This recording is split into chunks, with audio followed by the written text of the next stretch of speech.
Um, After being brainwashed with legal jargon, I'm happy that we can go straight to business with this second panel. Today we have with us four excellent panelists to discuss geopolitics.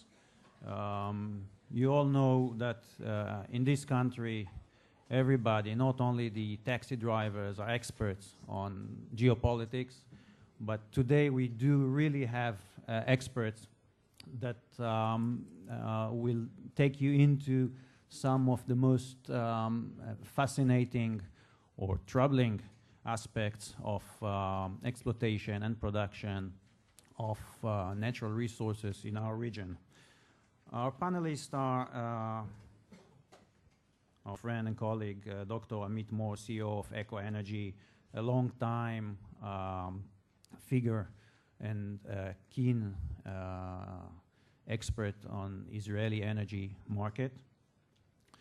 Professor Mitat Chelikpala from Kadir Has University in Istanbul, whose specialty is energy security and is also consultant to NATO.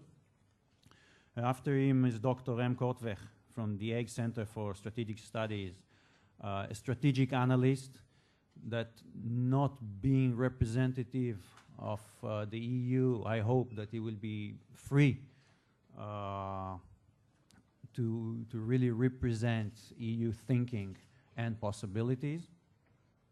And last but not least, Mr. Jonas Gratz from the Center for Security Studies in Zurich, whose specialty, one of his specialties is Russia, energy policy, which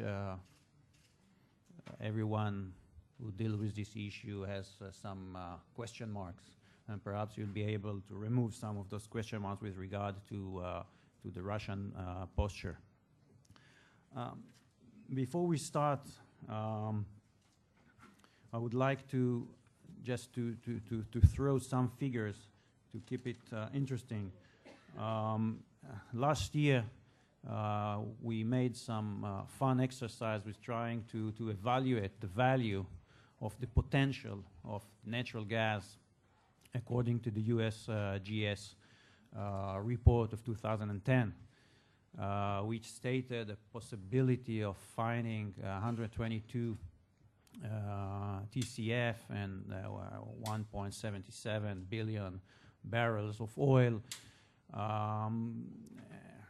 And we play with those figures for the natural gas. I don't want to get into the reference price that we took, but it was not Henry Hub current price. It was a bit higher than that. For oil, we took roughly at the time, it was we took a very conservative price of something like $78 a barrel, and we came to a figure of close to 717 billion US dollars. The panel is going to deal with geopolitics, the regional and EU, and it's worth mentioning something that was mentioned in the first panel, that in December 17, 2010, Israel signed an EEZ agreement with Cyprus, and therefore, de facto, we delineate a border between Israel and Cyprus, but it's also a maritime border between Israel and the EU. And therefore, we started to see a growing interest on behalf of Europe, member states, but not only member states, also the EU, where the EU put the Eastern Levant Basin as a strategic area of interest for the EU when it comes to energy. You all know that without getting too much into numbers, that the EU is growing dependence on import of natural gas is a major concern. indigenous local production within EU 27 is diminishing from a current level of 215 BCM in 2030. According to IEA, it's going to drop to roughly 100 BCM. Hence, a serious need for increase of import and more dependency.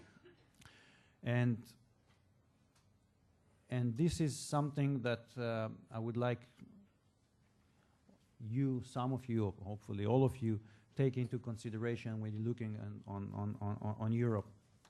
And without further ado, I would like to call Amit Mo. Amit, perhaps you could represent Israel thinking for us, please.